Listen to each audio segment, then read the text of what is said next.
She thought rock bottom was giving birth, but he kept digging. While she held their daughter for the first time, he served her divorce papers with a signature and a cold smile. "You were never enough," he said, but what he didn't know was that in that instant between pain and silence, she was reborn, because some women only discover who they are when they lose everything that was holding them captive. The clock on the wall read 4:37 a.m. when Chloe's cry broke the sterile silence of Suite 502. Eleanor was still dizzy from the anesthesia, a fire burning across her abdomen, her arms trembling, but none of it mattered. She could only stare at that tiny face, with its warm skin and half-closed eyes. It was the most vulnerable and the most sacred moment of her life, but he didn't see it that way. Julian walked into the room as if he were closing a deal, not visiting his wife. He wore a navy blazer, his hair perfectly coiffed, his gaze empty. "Eleanor, we need to talk." She looked up, her eyes tired but hopeful. "Come see Chloe, she just finished feeding." He ignored her. He sat in the armchair by the bed and pulled out a sleek black leather portfolio. It was embossed with Julian Croft in the corner. "I can't do this anymore. I've signed everything. It just needs your signature." Eleanor didn't understand at first. She was still floating between hormonal euphoria and the haze of morphine. But when he said the word divorce, her body went rigid. You're leaving me now?" She clutched the baby tighter to her chest. "Julian, our daughter was born 6 hours ago." He stood up. "Exactly. Time for a fresh start." Then he added, almost casually, "Skylar is pregnant. We're getting married next month." The name hit Eleanor like a physical blow. Skylar, the company's brand strategist. Julian was already at the door, his back to her. Before he left, he said without looking back, "You'll either manage or you won't. But that's no longer my problem." Eleanor Vance was 41, with a brilliant past that felt like it belonged to someone else. An award-winning architect before 30, she'd given up the projects, the accolades, and the international competitions when Julian asked for more of her time and less of a schedule. "You've already proven enough," he'd say, closing a door with a compliment. For years, she convinced herself it made sense, that she had traded success for love. But now, lying in a hospital bed, with stitches that still throbbed and a heart in ruins, she realized she had only traded freedom for dependency. Julian, on the other hand, was what they called a titan. A partner at one of New York's top real estate development firms, a fixture on the society pages, sharp, articulate. He knew how to smile for the cameras and deliver crushing remarks between sips of espresso. And Skylar Reid was the perfect frame for Julian's new life. A minimalist lifestyle influencer, she spoke about purpose, dopamine fasting, and emotional architecture, despite never having set foot on a construction site. Behind the scenes, many at the firm knew about the affair, but everyone stayed silent. Because Julian was the kind of man who knew how to make life unbearable for anyone who got in his way. For years, Eleanor had been the perfect wife. She oversaw renovations, planned charity galas, managed the endless construction on their Hamptons home, and received no credit. Meanwhile, Skylar earned praise for her fresh ideas on Instagram and for bringing a lighter energy to the company's image. Eleanor, without even knowing it, had been written out of the story long ago. The birth was just the final punctuation on a chapter Julian had already rewritten without her. It was noon when Skylar walked into the maternity suite. She wore a white linen dress and terracotta lipstick. Her heels clicked firmly on the polished floor, as if she already owned it. "Hi, Eleanor," she said with rehearsed calm. "Congratulations on the baby." Eleanor didn't answer. She just held Chloe against her chest, as if her daughter were a shield. Julian followed her in, holding a green detox smoothie. She wanted to come up. I figured, what's the harm? "Skylar, what are you doing here?" Eleanor asked, her voice cracking with disbelief. "I wanted to see my daughter's little sister.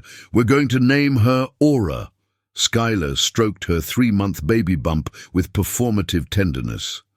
"Are you kidding me?" Eleanor whispered. Julian moved to the window, avoiding the conflict. Eleanor, let's try to keep things civilized.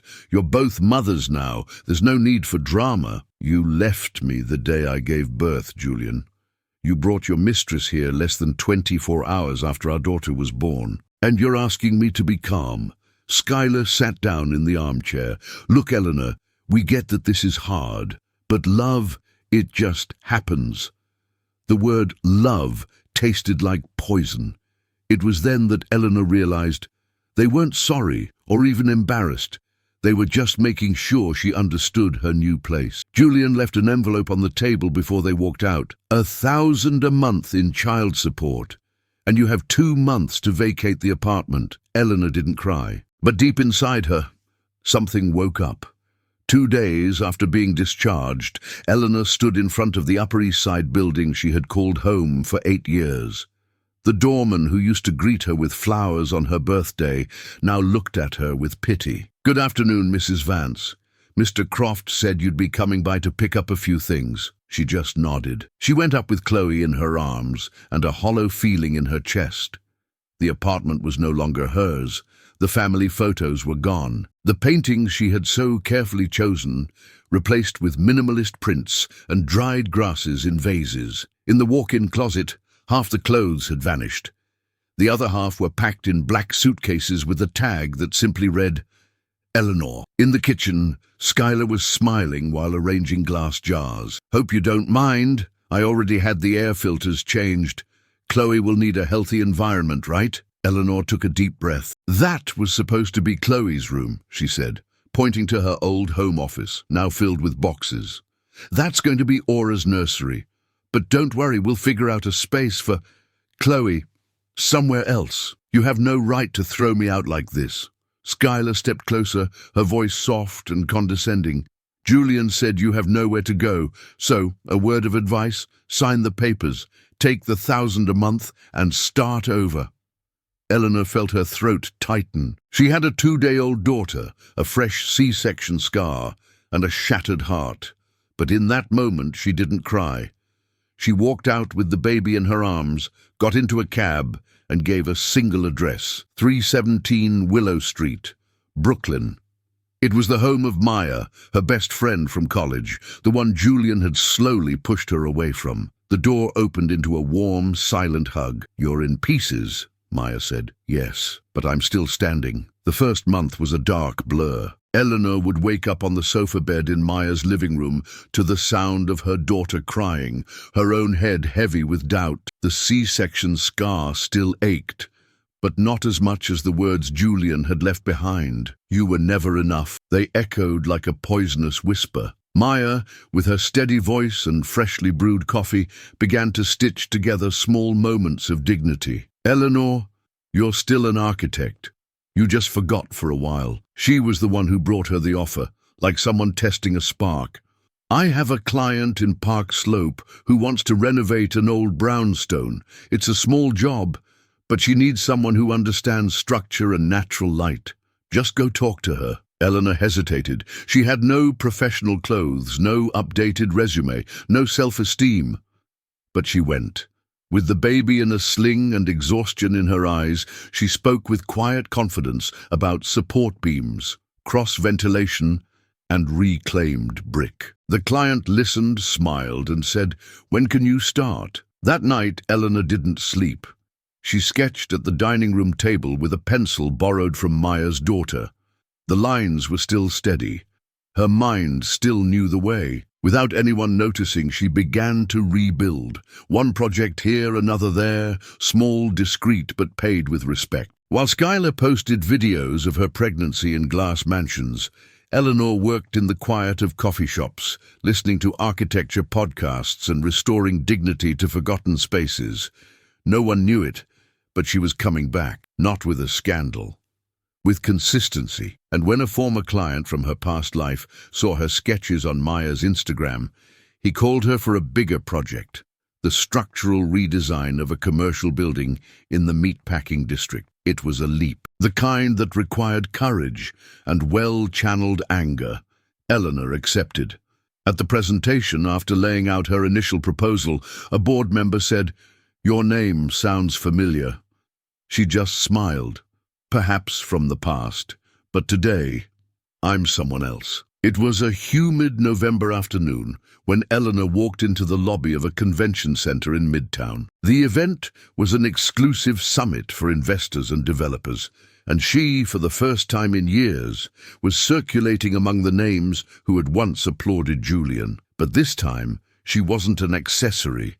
She was there as the lead architect on the most talked-about project of the last quarter, the sustainable restoration of the Camargo building. She wore a simple blazer, her hair in a low bun, composed, clean, precise.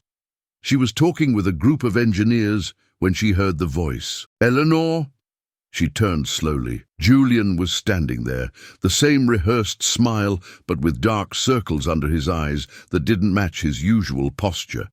He wore an expensive suit, but his shoulders seemed to carry a new weight. "You're here?" he asked. "I thought you gave all this up." Eleanor held her ground. "That's the story you told yourself." She handed him a business card. "Eleanor Vance, founding partner, Vance Design Collective." Julian read it in silence. Then he glanced around, realizing she wasn't alone, wasn't there to prove a point. "You seem different." "I am. I'm finally myself again." He hesitated as if he wanted to say more, but the event organizer interrupted them. "Eleanor, you're on next. The panel is waiting." She nodded and said her goodbye. "Good luck, Julian.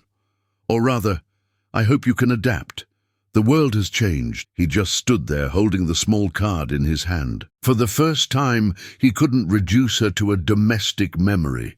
She walked past him without rushing, without hatred, with nothing left to prove, because what needed to be seen was already in plain sight. 2 months after that afternoon, Eleanor received an unexpected text. It was from Julian. "We need to talk. It's about Chloe." Her first instinct was to ignore it, but something in the words felt different. She agreed to meet at a quiet cafe in the West Village, a place he never would have set foot in before. Julian arrived with an expression she didn't recognize. It wasn't arrogance or calculated charm. It was exhaustion. "Skylar left me," he said bluntly. "She took half of everything. The rest, I lost on my own." Eleanor just watched him, not with anger, with distance.